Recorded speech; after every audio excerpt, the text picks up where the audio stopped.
Hello friends, good afternoon and welcome back to my channel. তো তোমরা সবাই কেমন আছো? আশা করি ভালো আছো বন্ধুরা, আর আমি অনেক ভালো আছি। তো দেখো, আবার একটা নতুন ব্লগে তোমাদের সকলকে জানাই অনেক অনেক স্বাগত। তো আজকে আমি আমার ভিডিওটা শুরু করছি এই সুন্দর সুন্দর ফুলগুলোকে দিয়ে। তো আজ হয়েছে বৃষ্টি, আর আজকে হলো বৃহস্পতিবার। জানি না ভিডিওটা আমি কবে পোস্ট করব, কিন্তু আজকে অঝরে বৃষ্টি হয়েছে আর সকাল থেকে পুরো অন্ধকার ছিল। এখন একটু হালকা রোদ, মানে আলো ফুটেছে, আর প্রচুর বৃষ্টি হয়েছে। আমি তোমাদেরকে দেখাই, রাস্তাঘাট দেখো ভেজা ভেজা রয়েছে। মানে 8টার পর থেকে বৃষ্টি শুরু হয়েছে, অনেকক্ষণ প্রায় বৃষ্টি হয়েছে।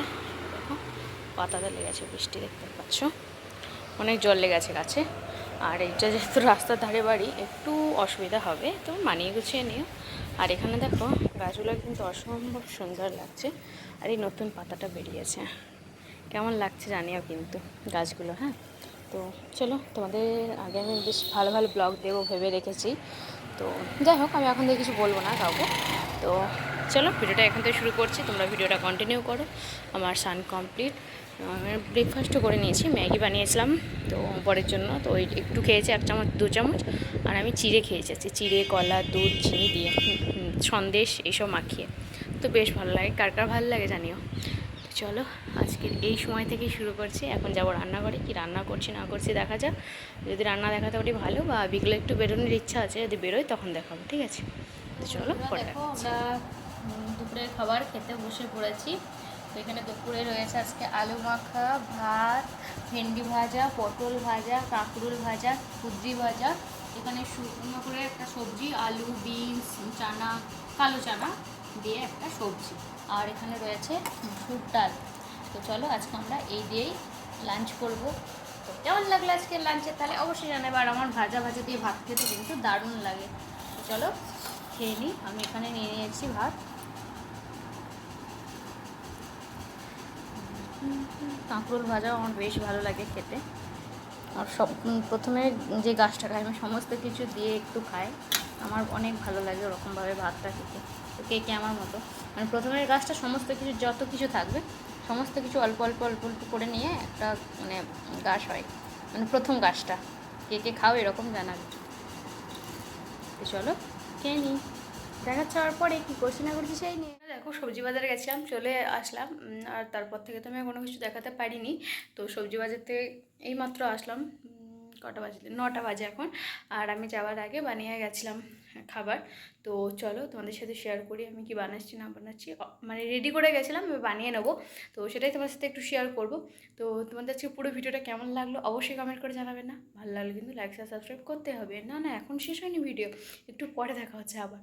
তো চলো, কেমন লাগলো জানাতে ভুলবেন। ওর সঙ্গে ফ্রিজে ভরাও হয়ে গেছে, আর ওদিকে জাস্ট যাই একটু বানিয়ে নেবো, মানে হালকা ফুলকা আর একটু কিছু বানানোর আছে। তো তারপর দেখা হচ্ছে কী বানিয়েছি না বানিয়েছি, সেটা দেখাচ্ছি আমি তোমাদেরকে। তো দেখতে থাকো তোমরা। আর এখন সবজির প্রচুর দাম হয়ে গেছে, মানে আলু থেকে পেঁয়াজ থেকে শুরু করে সমস্ত কিছু। তো যাই হোক, একটু সবজি, ভেন্ডি, একটা কী বলে ওটাকে, করলা, যেটা ঘি করলা বলি আমরা, কাঁকরুল, পটল, ভেন্ডি, কাঁকরুল, আর লঙ্কা, টমেটো, আদা, এইসব অল্প অল্প করে নিয়ে আসা হয়েছে। কুদরি, যেটা আমি বাড়িতে আমার অতটা পছন্দ লাগতো না, বাট এখানে আমি এখন কিনে খাই। 100 টাকা কেজি, 120 টাকা কেজি, 80 টাকা কেজি, এরকম ভাবতে পারো। মানে এখন এখানে শাক খেতে ইচ্ছে হয়, বাট বাড়িতে যখন থাকতাম শাক খেতে ইচ্ছে হতো না, কিন্তু এখন এখানে প্রচুর মিস করি ওই 5 মেশালি শাকটা। যাই হোক, দেখা যাক, মানে যাবো নেক্সট দিন বাজারে, কোনো অন্য বড় বাজারে, সেখানে যদি শাক পাই টাটকা নিয়ে আসবো তখন। তো চলো দেখতে থাকো। তো বন্ধুরা, দেখলে আমি বললাম যে রেডি করে রেখে গেছিলাম সমস্ত কিছু। তো বর মাছ নিয়ে এসেছিলো, সেই মাছটাকে ধুয়ে বেছে আমি ভালোভাবে মানে রেখে দিয়েছি, সাজিয়ে গুছিয়ে ঢেকে রেখে গেছিলাম। এখন আমি এখানে লবণ হলুদ দিয়ে ভেজে এটাকে এখন রান্না করব। তো তোমরা কন্টিনিউ করো ভিডিওটা, প্লিজ কেউ স্কিপ করো না। আর কেমন লাগছে দেখতে অবশ্যই জানাতে ভুলবে না। আর এই মাছগুলো সাজিয়ে রেখে কিন্তু অসাধারণ লাগছে, দেখতেই পাচ্ছ। আর আমি যেহেতু ভয়েস ওভার দিচ্ছি ভিডিওটার, প্রচণ্ড রাস্তায় গাড়ি যাওয়া আসা করে, এখন এটা মেন রোড হয়ে গেছে আমাদের বাড়ির সামনেটা। অন্যদিকে কাজ চলছে তো, তাই কিছু মনে করো না। হ্যাঁ, একটু অসুবিধা হচ্ছে। রাস্তার উপর বাড়ি হলে যে কতটা অসুবিধা হয় সেটা আমি আজ হাড়ে হাড়ে বুঝে গেছি। তো এমন আমার সমস্ত বাড়ি রাস্তার উপরেই, বাবার বাড়ি, শ্বশুর বাড়ি, সমস্ত কিছু। তো দেখো রান্না কমপ্লিট। তো কেমন লাগলো আজকের ভিডিওটা জানাতে ভুলো না। ভালো লাগলে কিন্তু লাইক শেয়ার সাবস্ক্রাইব করতেই হবে। আর এই ছোট্ট ভিডিওটা কেউ প্লিজ স্কিপ না করে পুরো ভিডিওটা দেখো। তো চলো দেখা হবে নেক্সট ব্লগে। ততক্ষণ তোমরা সবাই ভালো থেকো, পরিবারের সাথে হ্যাপি থেকো, আর সুস্থ থেকে সবাই সাবধানে থেকো। এখন ঠান্ডা গরম থেকে না শীত পড়ার অবস্থায়, তো তাই একটু সাবধানে থেকো। আর সমস্ত চারিদিকে বৃষ্টি হচ্ছে, তোমাদের এদিকে কেমন কি বৃষ্টি হচ্ছে জানিও কমেন্টে। আর আমি যেখানে থাকি সেখান থেকে বৃষ্টি আর নামই নেয় না, বাস একটু হয়েছিল আজকে। আর আর কোনো দিনও হয়নি বৃষ্টি, মানে একদিন হচ্ছে সকালটা বাসা আর দুপুরের রোদে ফাটিয়ে দিচ্ছে এরকম অবস্থা। তো সবাই সাবধানে থেকো, ভালো থেকো, এটাই ভগবানের কাছে প্রে করবো। চলো পরে দেখা হবে।